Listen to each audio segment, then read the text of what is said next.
Now, following Donald Trump's announcement of an Iran-Israel ceasefire on June 24th, Chinese Foreign Minister Wang Yi spoke with his Iranian counterpart to once again convey Beijing's support to Tehran following Tel Aviv's June 13 strikes and Washington's June 22nd strikes. China has called U.S. action a, quote, grave violation of the UN Charter and international law, with China's state-owned Global Times article saying the U.S. action, quote, exacerbates tensions in the Middle East and has severe negative repercussions. These Chinese Foreign Ministry remarks came before the ceasefire was announced. Take a look. 事实证明，军事手段带不来和平，对话谈判才是解决问题的正道。中方呼吁有关当事方早日重返政治解决的正确轨道。中方愿同国际社会一道，为维护中东地区和平稳定做出努力。 Renato, so broadly speaking, does China want a ceasefire or does it benefit from Israel and Iran or the US being tied up there? Well, I think at this point in time it wants a ceasefire because China is very much dependent on the Middle East for oil. So it's very much concerned the fact that, especially after, of course, the Iranian parliament announced, the possibility of closing the Strait of Hormuz, and of course this would lead to a dramatic increase in the price of oil. So I think from that perspective, China was a bit concerned. China, of course, has developed a lot of weapon systems, the carriers, but there's always a question. Well, China has, of course, the military equipment work in actual battlefield situation. Will the Chinese leadership have, of course, the willingness and determination to use force at a given point in time? So again, at this point in time, I think the Chinese calculation is, number one, importance of oil, and number two, the United States under the Trump administration is showing to the world that it has the willingness to use force, and American military capabilities is simply a class of its own. Okay, Mandy, so, but what benefits does China get? I think Renato did touch on some of them. In terms of seeing this, in terms of seeing these scenarios play out?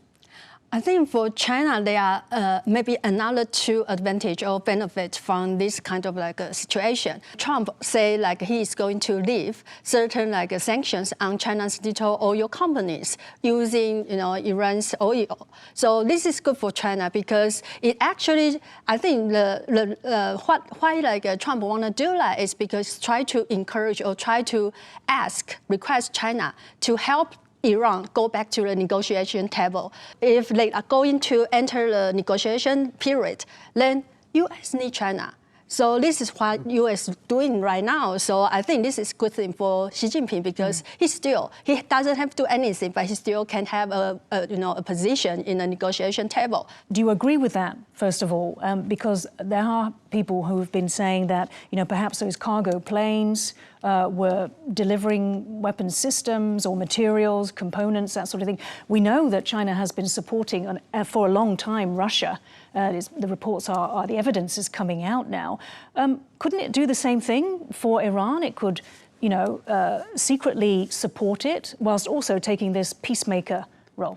Well, I don't think so. Iran is not Russia. I'm sorry. And Iran and China have a mutually beneficial relationship, right? So for China, Iran is a very important partner in the Middle East, energy security, strategic connectivity, and another actor that has the will to maybe weaken American influence in the region and beyond. And for the Iranians, China is a lifeline, right? Because China is heavily invested in infrastructure projects. China buys most of the Iranian oil. But for China, Iran is just another tool, a tool among many. So given the right circumstances, most probably Xi Jinping will throw Iran under the bus if circumstances will give him a different, a better option. If he can keep his hands clean.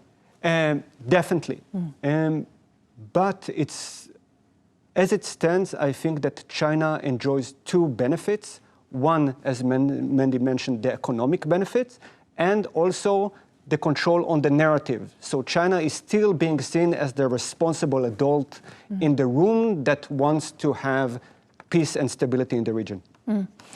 Renato, On that topic, so Iran's foreign minister did travel to Russia. We understand that he was actually seeking more or new air defense systems and other military support. It seems that he was turned down. So it does seem as if both Russia and China, they've offered rhetorical support, but not anything further. What does this mean? I mean, it must disappoint Iran. Definitely. And what does it mean for this CRINC group or this axis of chaos? Well, primarily because of the fact that at the start of the conflict, the Iranians basically were caught off guard. You know, the air defense system was knocked down at the first day, and, you know, basically also the successful internal operation conducted by the Mossad. It showed the weakness of Iran not only in terms of its military capability, by the fact that the Iranian state itself could be penetrated by the Mossad. So why should I assist a country that has not really shown its worth? So that's usually the case among the, you know, powers. Powers attract power. So Iran has basically shown to Russia and, you know, China, that does not have what it takes. It reminds me again, if we talk about Axis, it reminds me of how Nazi Germany and Imperial Japan look at fascist Italy. That was seen, of course, as the weakest link within the Axis. In contrast, of course, why was the U.S. support to Israel basically ironclad? Because Israel has, of course, shown the capability that I'm a worthy, credible security partner. That's usually the case when we talk about alliances in particular, and of course with international relations in general. Power does matter. Okay. Mandy, so earlier at the UN security meeting, the emergency meeting that was called, China's representative there said that this action by the US caused significant damage to its reputation. What did you make of that in terms of China's own reputation? Before, everybody say, you know, China doesn't respect the international law. But right now, in this case, it can say it's the U.S. Actually, U.S. violate UN Charter and also the international laws by just using force to another sovereignty countries in the South China Sea and also Taiwan Strait and East China Sea. The thing is then it shows China the gray zone strategy which China uses for now is quite important and useful, because when you're using the gray zone strategy, nobody can really say you violate certain international law. Renato, that is true to an extent, but China can't go all the way, can it? Because it's constantly breaching the UNCLOS law and also the permanent arbitral ruling from 2016. Yeah, of course, also the fact that China has built a very modern military. China has built the largest navy in the world.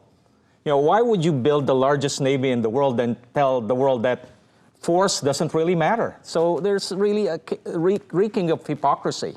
And the fact that China has not renounced the use of force in the South China Sea and, of course, also against Taiwan.